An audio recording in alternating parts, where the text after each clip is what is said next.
नमस्कार विद्यार्थी मित्रांनो, मी विशाखा सावंत एस एज्युकेशन चॅनलमध्ये आपले स्वागत आहे। आज आपण मराठी व्याकरणातील रस या टॉपिकचा अभ्यास करणार आहोत। लक्षात घ्या मित्रांनो, आपण मराठी व्याकरणाचे जवळजवळ सर्वच टॉपिक कंप्लीट केलेले आहेत। हे शेवटचे 1-2 टॉपिक आपले राहिलेले आहेत, तेही आपण कंप्लीट करणार आहोत।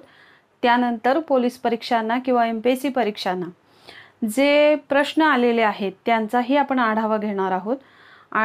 प्रश्न आणि उत्तर शिवाय त्यांचे स्पष्टीकरण यांच्या माध्यमातून। तर आता आज आपण रस या टॉपिकचा अभ्यास करायचा आहे। रस म्हटलं की सर्वांना सर्वात सोपा टॉपिक आहे तो, मात्र आपण हा टॉपिक घेत असताना लक्षात घ्या, बरेच विद्यार्थी विचारतात की आम्ही एमपीएससी करतोय किंवा इतर कुठली सरळ सेवा करतोय, तर त्या परीक्षांना हे तुम्ही शिकवताय हे चालेल का? तर लक्षात घ्या, आपण अगदी सोपी लेवल पासून अवघड लेवल पर्यंत जेवढे सर्व बारीक सारीक त्या टॉपिक मध्ये असणारे कन्सेप्ट घेतोय, त्याच्यामुळे तुम्ही कोणतीही परीक्षा द्या, तुम्हाला तो टॉपिक सोप्या भाषेत समजेल। आणि दुसरं म्हणजे तुम्ही जी परीक्षा देत असाल त्यामध्ये या टॉपिकवर एखादा प्रश्न आला तर तुमचा मार्क निश्चित जाणार नाही, याची जाणीव ठेवून मी तो टॉपिक घेत असते। त्यामुळे टॉपिक मधले अवघडातले अवघड आणि सोप्यातले सोपे सर्व कन्सेप्ट मी घेत असते, जे सरळ सेवेला उपयोगी पडतील, पोलीस भरतीला उपयोगी पडतील, तलाठी परीक्षेला उपयोगी पडतील, एमपीएससीच्या वेगवेगळ्या केडर्सच्या ज्या परीक्षा आहेत त्यांना उपयोगी पडतील। त्यामुळे हे लक्षात घ्या अभ्यास करताना की तुम्ही व्हिडिओचं पहिल्यापासून शेवटपर्यंत पाहून त्याच्यावर नोट्स प्रिपरेशन स्वतःचं करणं गरजेचं आहे।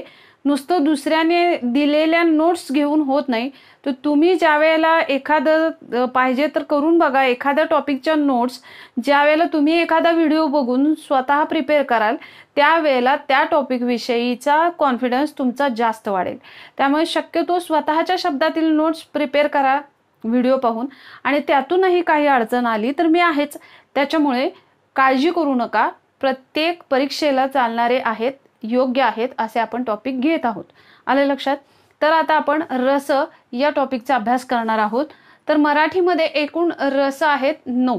बरेच विद्यार्थी रस या टॉपिकचा अभ्यास करताना काय करतात की 1 ते 9 रस कोणते दिले त्यांचाच फक्त अभ्यास करतात। मात्र हे रस निर्मिती का होते? तर रस निर्मिती ही स्थायी भावांमुळे होते। मग स्थायी भाव म्हणजे काय? मग ते स्थायी भाव नक्की कशामुळे निर्माण होतात, त्याच्यासाठी कारणीभूत घटक कोणते, या सर्वांच्या अभ्यासासहित आपण रस म्हणजे 9 जे रस आहेत त्या रसांचाही अभ्यास करणार आहोत। त्याआधी आपण त्याची व्याख्या नक्की काय आहे ती पाहूया। जसं बघा, मनातील उत्कट भाव, स्थायी भाव विशिष्ट परिस्थितीमुळे जागृत होतात, याला रस असं म्हणतात। तर मनातील उत्कट भाव किंवा स्थायी भाव जागृत होण्याचं कारण काय असतं? म्हणजे जसं बघा, खूप अंधार पाहिला तर आपल्याला छान नाही वाटत, भीती वाटते, बरोबर आहे।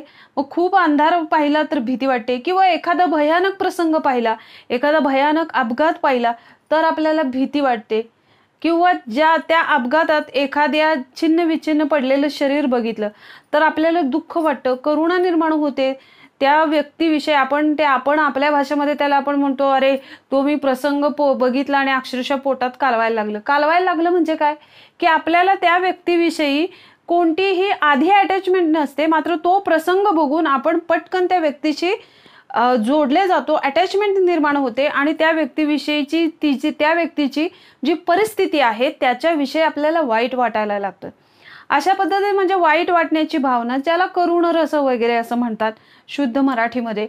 किंवा दुःखाची भावना असेल, भयानक एखादा प्रसंग बघितला तर भयानक प्रसंग बघून भीती वाटते, त्याला भयानक रस असं म्हणतात।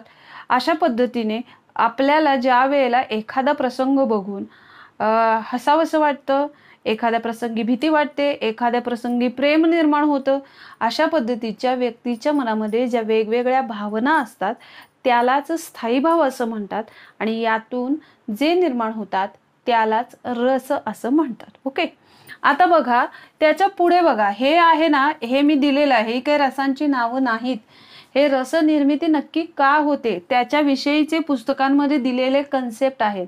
एमपीएससी सारख्या एक्झाम्स जे विद्यार्थी देत असतील त्यांना हे माहीत हवं, कारण योग्य अयोग्य विधानासाठी यावर प्रश्न असू शकतो। आलं लक्षात? तर बघा, माणसांतील स्थिर व शाश्वत भावनांना स्थायी भाव असे म्हणतात. माणसांतील स्थिर व शाश्वत भावना.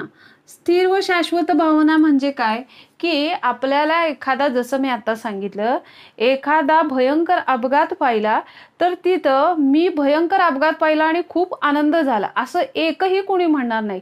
तर त्याच्याविषयी स्थिर भाव काय असतो? भयंकर एखादी स्थिती पाहिली तर आपल्याला भीती वाटते, तिथल्या असणाऱ्या व्यक्तीची अवस्था पाहिली तर वाईट वाटतं, बरोबर आहे, आनंद होत नाही. किंवा एखादी आनंद वाटणारी गोष्ट असेल तर आपल्याला ती तसा प्रसंग असेल तर तिथं आपल्याला आनंदच वाटतो, तिथं दुःख नाही वाटत. म्हणजे विशिष्ट प्रसंगाशी रिलेटेड अनुरूप अशा विशिष्ट भावना असतात आणि त्यालाच स्थायी भाव असं म्हणतात. म्हणून स्थिर व शाश्वत भावनांना स्थायी भाव असं म्हणतात, असं म्हटलेलं आहे. आता बघा, विभाव, अनुभाव, संचारी भाव यातून रसनिर्मिती होते. आता हे जे वर्ड्स आहेत ना, विभाव, अनुभाव, संचारी भाव, हे ऐकायला विचित्र वाटतात आणि त्याच्याहून त्याचा अर्थ समजत नाही. बरेचसे मराठीतले कन्सेप्ट असे आहेत की ज्याच्यावरून अर्थ समजत नाही आणि म्हणून अनेकांना ते अवघड वाटतात. समजून घेतलं तर काहीच अवघड नाही, सोपं आहे. आता बघा, विभाव म्हणजे काय तर स्थायी भाव ज्यामुळे जागृत होतात किंवा निर्माण होतात. मी पुस्तकातल्या जशाच्या तशा व्याख्या लिहिलेल्या नाहीत, आपल्याला समजतील अशा पद्धतीच्या व्याख्या लिहिलेल्या आहेत की हे जे स्थायी भाव आहेत, जे रसनिर्मितीसाठी कारणीभूत असतात, ते स्थायी भाव ज्यामुळे जागृत होतात किंवा निर्माण होतात, कारणीभूत ठरतात, कारण ठरतं स्थायी भाव निर्माण होण्यासाठी, त्याला काय म्हणतात? विभाव. म्हणजे काय की एकटं माणूस असेल, समजा असं इमॅजिन करा की तुम्ही लहानपणापासून आई वडिलांजवळच राहिलेला आहात आणि काही कारणामुळे आई वडील आणि पूर्ण कुटुंब सोडून तुम्हाला नोकरीनिमित्त बाहेर एकट्यालाच जायचं आहे आणि अशा वेळेला एकटं पहिल्या दिवशी तुम्ही राहिलेला आहात, त्यावेळेला तो एकटेपणा वाटतो आणि मग घरातल्या सर्वांची आठवण येते. सर्वांची आठवण आल्यानंतर पहिली रिॲक्शन काय असते आपली की आपल्याला काय येतं? रडू येतं. म्हणजे रडू येणे किंवा सर्वांची आठवण ही पहिल्यांदा जागृत होते आणि त्याच्यावर परिणाम काय होतो? एकटेपणातून आपल्याला काय येतं? रडू येतं. म्हणजे एकटेपणा हा कारणीभूत कशासाठी ठरतो? रडू येण्यासाठी. आणि एकटेपणामध्ये भीती असते. दुसरं म्हणजे एक इनसिक्युअर भावना असते की आपल्या जवळ कोणीच नाही, आपलं सुखदुःख जाणून घेणार आता कोणी नाही, अशा पद्धतीची एक इनसिक्युअर भावना असते. तर एकटेपणा किंवा चांदणे पाहिलं तर चांदणे पाहिल्यानंतर आपल्याला दुःख वाटतं का? नाही, चांगलं वाटतं, फ्रेश वाटतं, काही जुन्या आठवणी आपल्या जागृत होतात. किंवा जर त्याच्याशी रिलेटेड एखादे प्रसंग असतील तर त्याला रोमांच उभे वगैरे राहणे असं म्हणतात. तर चांगल्या भावना निर्माण होतात. भयानक प्रसंग पाहिला तर मगाशी मी सांगितलं तसं खूप भयानक प्रसंग पाहिला तर काय वाटतं? भीती वाटते. असं भीती वाटण्यासाठी कारणीभूत काय झालं? भयानक प्रसंग. अंगावर रोमांच उभे राहण्यासाठी काय कारणीभूत झालं? चांदणे. इनसिक्युरिटी किंवा थोडीशी भीती किंवा एकटेपणा वाटणं, भीती वाटणं, ह्याच्यासाठी कारणीभूत काय झालं? एकटेपणा. म्हणजे हे घटक आहेत, हे घटक आहेत, एकटेपणा, चांदणे, भयानक प्रसंग. यातून जी भावना निर्माण होते त्यालाच काय म्हणतात? विभाव. म्हणजे जे भावना निर्माण होण्यासाठी जे घटक कारणीभूत असतात त्यांना काय म्हणायचं? विभाव असं म्हणतात. मग भावना निर्माण म्हणजे इनसिक्युरिटीची भावना निर्माण होण्यासाठी कारणीभूत असणारा घटक कुठला? एकटेपणा. रोमांच उभं राहण्यासाठी कारणीभूत असणारा घटक कुठला? चांदणे. तर भयानक प्रसंग हा भीतीच्यासाठी असणारा कारणीभूत. म्हणजे एखादी भावना निर्माण होण्यासाठी जे घटक कारणीभूत असतात त्यांना काय म्हणतात? विभाव. आणि ह्या कारणांमुळे म्हणजे एकटेपणामुळे निर्माण झालेली इनसिक्युरिटीची भावना, चांदणे पाहून अंगावर रोमांच उभं राहणं, भयानक प्रसंग पाहून भीती वाटणं, मग एकटेपणामध्ये केवळ इनसिक्युरिटी नाही तर त्याच्यामुळे येणारं रडू असणं वगैरे. मग ह्या एकटेपणातून जे परिणाम होतात ते परिणाम येतात कशामध्ये? अनुभवामध्ये. अनुभव नाही, अनुभाव. कशामध्ये येतात? अनुभव. म्हणजे स्थायी भावामुळे निर्माण होणारे परिणामास अनुभव म्हणतात. म्हणजे एकटेपणा आला की रडू आलं, रडू येणे हा काय झाला परिणाम, त्याला काय म्हणायचं अनुभव. चांदणे पाहिलं तर अंगावर रोमांच उभे राहिले, ह्याच अंगावर रोमांच उभे राहणे हा काय झाला अनुभव. तर भयानक प्रसंग पाहिला, भयानक प्रसंग पाहून तुम्ही थरथर कापायला लागला किंवा भीती निर्माण झाली, ह्या जो परिणाम झाला त्याला काय म्हणतात अनुभव असं म्हणतात. आलं लक्षात. तर ह्या विभाव आणि अनुभाव पेक्षा थोडस वेगळं आहे ते संचारी भाव. संचारी भाव म्हणजे काय, समजा आपण अंधार पाहिला, बरोबर आहे, तर आपल्याला भीती वाटली. मग कायमच आपण अंधार बघितलं तर भीती वाटेल असं नाही. पहिल्यांदा आपण अंधार पाहिला म्हणून आपल्याला भीती वाटली, दुसऱ्या वेळेला आपण काळजी काय घेऊ की जाताना एखादी बॅटरी किंवा टॉर्च घेऊन जाऊ किंवा एखाद्याला बरोबर घेऊन जाऊ. मग त्यावेळेला जी वाटणारी भीती होती ती आताही तशीच वाटेल का अंधारामुळे, नाही, तर त्या भीतीचं प्रमाण कमी होईल किंवा वाटणारच नाही. बरोबर आहे.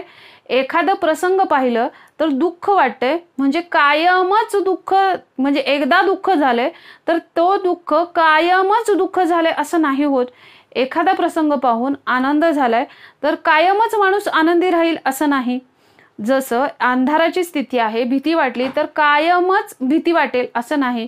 मग त्या भीतीच्या भावना ह्या विशिष्ट पद्धतीने बदलत असतात, संचारी असतात, त्या एका ठिकाणी स्थिर राहत नाहीत. अशा अस्थिर भावना ज्याच्यामध्ये असतात त्याला काय म्हणतात संचारी भाव. म्हणजे दुःख, हेवा असेल, राग असेल, भीती असेल, ह्या ज्या भावना आहेत ह्या तात्कालिक आहेत. म्हणजे अंधार पाहिला तरच भीती वाटेल, मग भीतीची भावना ही कुठलाही प्रसंग पाहिला की भीतीच वाटेल असं नाही होत. मग उजेड पाहिला तरी पण भीती वाटते का, तर भीतीची भावना निर्माण झाली कधी अंधार पाहिल्यानंतर, मग उजेड पाहिला तरी पण भीती वाटते, चांगली गोष्ट पाहिला तरी पण भीती वाटते असं नाही होत. विशिष्ट प्रसंगी असते, ती तात्पुरती असते, तो प्रसंग संपला की ती भावना विशिष्ट काळाने संपते. अशा ज्या भावना असतात त्यांना तात्कालिक भावना असं म्हणतात आणि त्याचा समावेश कशामध्ये होतो संचारी भाव. तर लक्षात आलं की जे घटक भावना निर्माण होण्यासाठी कारणीभूत ठरतात त्यांचा समावेश विभावमध्ये होतो. उदाहरणार्थ एकटेपणा, चांदणे, भयानक प्रसंग असेल, आणि हे जे घटक आहेत ह्या घटकांतून जे परिणाम निर्माण होतात त्याला अनुभव असं म्हणतात. उदाहरणार्थ एकटेपणात रडू येणे, चांदणे पाहिलं तर अंगावर रोमांच उभे राहणे, भयानक प्रसंग पाहिला तर थरथर कापणे, भीती वाटणे, हे होणारे काय आहेत परिणाम आहेत आणि यांचा समावेश कशामध्ये होतो अनुभवामध्ये होतो. तर दुःख, हेवा, संशय, राग, भीती इत्यादी ज्या भावना आहेत त्या प्रसंगापुरत्या मर्यादित असतात. तो प्रसंग संपला की काही काळानंतर त्या भावनाही संपतात आणि म्हणूनच त्याला तात्कालीन किंवा तात्कालिक भावना असं म्हणतात. आणि त्या भावना कायम स्वरूपी टिकत नाहीत आणि म्हणून अशा ज्या भावना असतात त्यांना संचारी भाव असतात म्हणतात. आणि हे विभाव, अनुभव आणि संचारी भाव यातून जे निर्माण होतं त्याला काय म्हणतात स्थायी भाव असं म्हणतात. आणि याच स्थायी भावातून निर्माण होतात काय रस. आणि म्हणून आपण आज कशाचा अभ्यास करणार आहोत रसांचा अभ्यास करणार आहोत. आणि असे एकूण स्थायी भाव ज्याच्यातून रस निर्माण होतात असे रस एकूण किती आहेत 9. आता हे एकमेकांवर डिपेंड असणारे घटक मी एकाखाली एक लिहिले चौकोनामध्ये. तर बघा मनातील स्थिर व शाश्वत भावना या कशामध्ये असतात विभाव, अनुभाव आणि संचारी भाव यावर अवलंबून असतात. मग विभाव, अनुभाव आणि संचारी भाव यातून निर्माण होतो कुठला स्थायी भाव. आणि स्थायी भावातून निर्माण होते ती काय होते रस निर्मिती. आणि असे एकूण रस किती आहेत 9. त्यांचा आज इथं आपण अभ्यास करायचा आहे. तर आपण 9 रसांचा अभ्यास करूया. त्याच्यासाठी सुरुवातीचे हे बेसिक घटक समजले का. लक्षात घ्या मित्रांनो, हे पोलीस परीक्षेला विचारलं जाणार नाही, मात्र MPSC सारखे जे एक्झाम्स विद्यार्थी देत आहेत त्यांच्यासाठी योग्य अयोग्य विधानासाठी विभाव, अनुभाव, संचारी भाव या घटकांवर जर विचारलं गेलं तर विद्यार्थ्यांना ते माहीत हवं म्हणून मी हे तुम्हाला सांगितलं. आता आपण प्रत्यक्ष रसांचा अभ्यास करणार आहोत. पहिला रस बघा शृंगार रस. स्त्री पुरुषांना एकमेकांबद्दल वाटणाऱ्या प्रेमातून, आकर्षणातून जो रस निर्माण होतो त्यालाच शृंगार रस असं म्हणतात. साहित्यकार भोज यांनी या रसास मूळ रस असं म्हटलं. काय म्हटलंय मूळ रस असं म्हटलेलं आहे.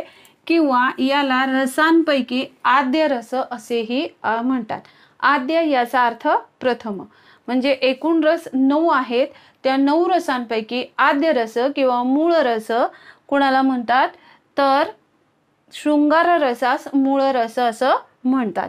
आता बघा याचं उदाहरण प्रेम वगैरे व्यक्त करणारे ज्या काव्यपंक्ती असतात तेच या रसाचं उदाहरण असतात. जसं बघा, डोळे हे जुलमी गडे रोखूनी मज पाहू नका. अनेक रस निर्माण होण्यामागे ते स्थायी भाव काय असतात, की मूळच्या मनातील भावना कोणत्या असतात हे विचारलेलं असतं. तर स्थायी भाव ह्याचा आपल्या भाषेमध्ये स्थायी भाव याचा अर्थ मूळच्या मनातील भावना, आणि त्या मूळच्या मनातील भावनांपासून वेगवेगळे रस निर्माण होत असतात. तर शृंगार रसाचा स्थायी भाव आहे रती किंवा आस्वाद्यता. आलं लक्षात? तर हे स्थायी भाव एका ठिकाणी लिहून घ्या. म्हणजे असं लिहायचं, शॉर्ट नोट्स काढत असताना शृंगार रस त्याचे स्थायी भाव त्याच्या खाली लिहायचं. तर कुठला आहे, रती किंवा आस्वाद्यता. किंवा एखादी गोष्ट हवीशी वाटणे, याच्यातून जो रस निर्माण होतो त्याला काय म्हणतात, शृंगार रस असं म्हणतात. तर दुसरं बघा, वीर रस. पराक्रम, शौर्य, धीरोदात्त प्रसंग यातून जो रस निर्माण होतो त्याला वीर रस असं म्हणतात. आता उठा राष्ट्र वीर हो, सज्ज व्हा उठा चला, किंवा गरजा जय जयकार, क्रांतीचा गरजा जय जयकार यांसारखी गाणी, ही गाणी लागल्यानंतर आपोआपच अंगात वेगळं एखादं स्फुरण चढतं आणि देशप्रेम जागृत होण्यासाठी असणाऱ्या ह्या काव्यपंक्ती आहेत. म्हणजेच आपला देशप्रेमाविषयीचा उत्साह काय होतो, वाढतो. आणि म्हणूनच उत्साह हा स्थायी भाव कशाचा आहे, वीर रसाचा आहे.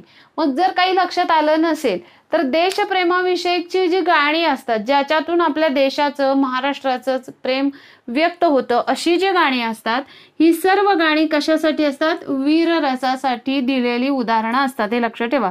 पुढचं करुण रस. करुण म्हणजे एखाद्याविषयी एखादा प्रसंग बघून वाईट वाटणे अशी स्थिती असणार आहे. जसं शोक, दुःख, वियोग, संकट यातून निर्माण होणारा जो रस असतो त्यालाच करुण रस असं म्हणतात. जसं हे उदाहरण बघा, आई म्हणून कोणी आईचा हाक मारे. म्हणजे हे छोटं बाळ असतं, त्याला आई नसते, आणि ज्या वेळेला एखादं दुसरा मूल आपल्या आईला आई म्हणून हाक मारायचं, त्यावेळेला त्याला आई नसल्याची त्या छोट्या बाळाला काय व्हायची, जाणीव व्हायची. आणि याच्यातून म्हणजे आई आणि त्या मुलाचा झालेला वियोग आणि आई नसल्यामुळे त्या मुलाला झालेलं दुःख हे यातून व्यक्त होते. म्हणजे याच्यातून शोक, दुःख, वियोग, संकट यातून जो रस निर्माण होतो त्याला काय म्हणतात, करुण रस असं म्हणतात. आणि करुण रसाचा स्थायी भाव काय आहे, शोक. शोक म्हणजेच काय येणार, दुःख. आले लक्षात? तर स्थायी भाव प्रत्येकाचे वेगवेगळे लिहून घ्या. जसं शृंगार रसाचा स्थायी भाव रती किंवा आस्वाद्यता, वीर रसाचा स्थायी भाव उत्साह, आणि करुण रसाचा स्थायी भाव काय आहे, शोक. असे स्थायी भाव आहेत, हे लक्षात घ्या.